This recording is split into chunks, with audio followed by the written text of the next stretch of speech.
آب زمزم صرف ایک پانی نہیں بلکہ ایک عظیم معجزہ ہے۔ آج کی اس ویڈیو میں ہم آپ کو آب زمزم کی تاریخ کے بارے میں بتائیں گے، کیسے یہ چشمہ حضرت اسماعیل علیہ السلام کے ننھے پاؤں سے پھوٹا اور مکہ کی آبادی کا ذریعہ بنا۔ لہٰذا ویڈیو کو سکپ کیے بنا آخر تک دیکھیے گا۔ آب زمزم نہایت ہی مبارک پانی ہے، جس کو پی کر نہ صرف لوگ اپنی پیاس بجھاتے ہیں بلکہ اس میں اللہ نے خوب برکتیں رکھی ہیں۔ نبی صلی اللہ علیہ وآلہ وسلم نے اس پانی کو نہایت ہی افضل و برتر اور تمام پانیوں سے بابرکت اور شفا والا قرار دیا ہے۔ مکہ میں موجود آب زمزم کا یہ کنواں انسانوں کے ذریعے کھودا گیا کوئی مصنوعی چشمہ نہیں ہے، بلکہ آج سے تقریباً 4000 سال پہلے اللہ نے اپنے پیغمبر حضرت اسماعیل علیہ السلام کے ذریعے ایک معجزہ عطا فرمایا، جس کے نتیجے میں یہ بابرکت پانی اس جگہ سے پھوٹ پڑا۔ ساتھیوں، آج اس ویڈیو میں ہم اس حیرت انگیز معجزے کا ذکر کریں گے جو بی بی ہاجرہ اور حضرت اسماعیل کی غیبی مدد کے لیے اس سنسان اور بنجر صحرا سے پھوٹ پڑا تھا۔ اللہ نے اپنے جلیل القدر پیغمبر حضرت ابراہیم علیہ السلام کو بہت ساری آزمائشوں میں ڈالا۔ آپ ہر امتحان میں کامیاب رہے اور ان میں پورا اترے۔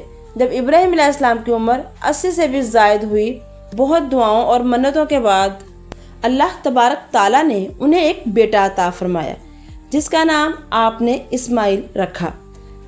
آپ اپنے رختہ جگر اسماعیل علیہ السلام اور اپنی بیوی ہاجرہ سے بہت محبت کرتے تھے۔ حضرت اسماعیل علیہ السلام کی پیدائش کے چند دنوں بعد اللہ نے حضرت ابراہیم علیہ السلام کو حکم دیا کہ آپ اپنی بیوی ہاجرہ اور ننھے اسماعیل کو دور عرب کے ایک سنسان صحرا میں چھوڑیں، جہاں نہ تو آبادی تھی اور نہ ہی غذا کا کوئی انتظام۔ جب حضرت ابراہیم علیہ السلام نے اپنی بیوی ہاجرہ کو وحی کی خبر سنائی اور بتایا کہ اللہ کا یہ حکم ہے، تو بی بی ہاجرہ، جو اب تک شام کے سرسبز و شاداب اور بہترین آب و ہوا سے سرشار زمین پر رہ چکی تھیں، اللہ کا حکم سنتے ہی بنا کچھ سمجھے تیار ہو گئی۔ انہیں اللہ پر مکمل بھروسہ اور اعتماد تھا۔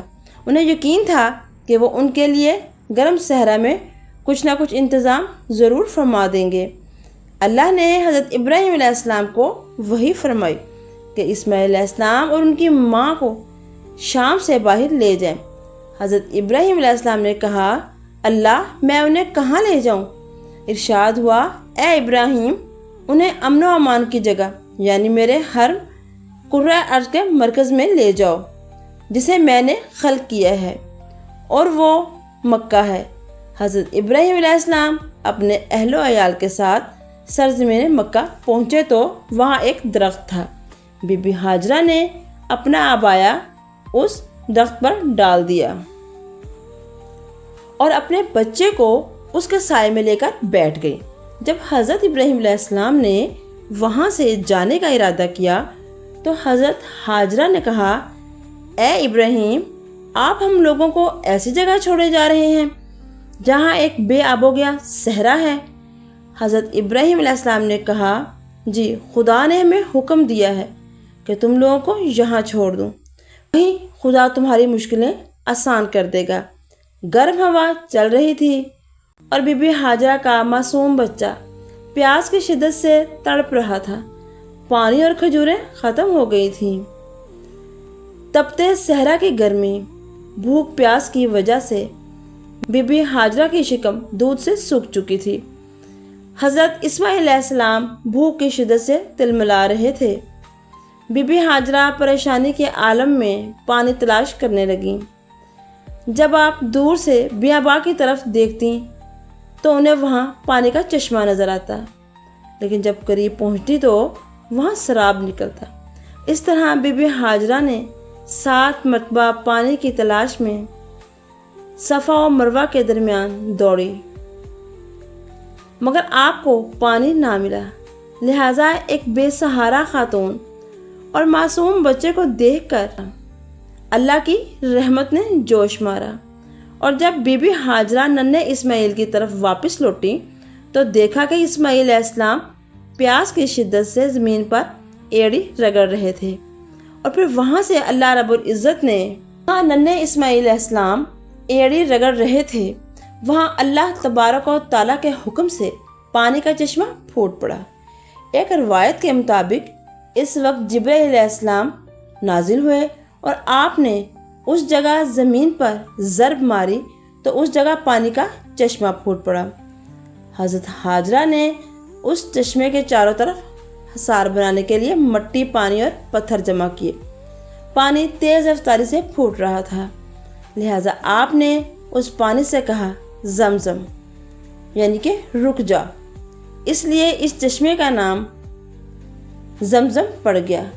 حضرت ابن عباس سے روایت ہے کہ حضرت محمد صلی اللہ علیہ وآلہ وسلم نے فرمایا، اگر تمہاری ماں ہاجرہ اس پانی کا احاطہ نہ کیا ہوتا، اگر تمہاری ماں ہاجرہ نے اس پانی کا احاطہ نہ کیا ہوتا تو یہ مکہ کی وادیوں کو بھر دیتا۔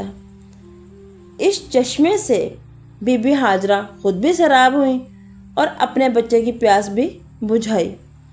اتنے میں وہاں سے ایک قافلہ گزرا۔ جب انہوں نے پانی کے چشمے کو دیکھا تو وہاں رک گئے اور بی بی ہاجرہ سے اجازت لے کر وہیں پہ قیام کیا، کیونکہ اس صحرا میں کہیں پانی کا نام و نشان تک نہ تھا، لہٰذا بی بی ہاجرہ نے انہیں وہاں رکنے کی اجازت دے دی۔ یہ لوگ بنی جرہم کہلاتے تھے۔ بی بی ہاجرہ کو اچھے ہمسائے مل گئے، لہٰذا جب اسماعیل علیہ السلام جوان ہوئے تو بنی جرہم قبیلے کی ایک خاتون سے نکاح کر لیا، اور پھر ان کی اولادوں میں سے ہی بنی قریش اور بنی ہاشم وجود میں آئے، جہاں پر ہمارے پیارے نبی آخر الزماں محمد صلی اللہ علیہ وآلہ وسلم کی پیدائش ہوئی۔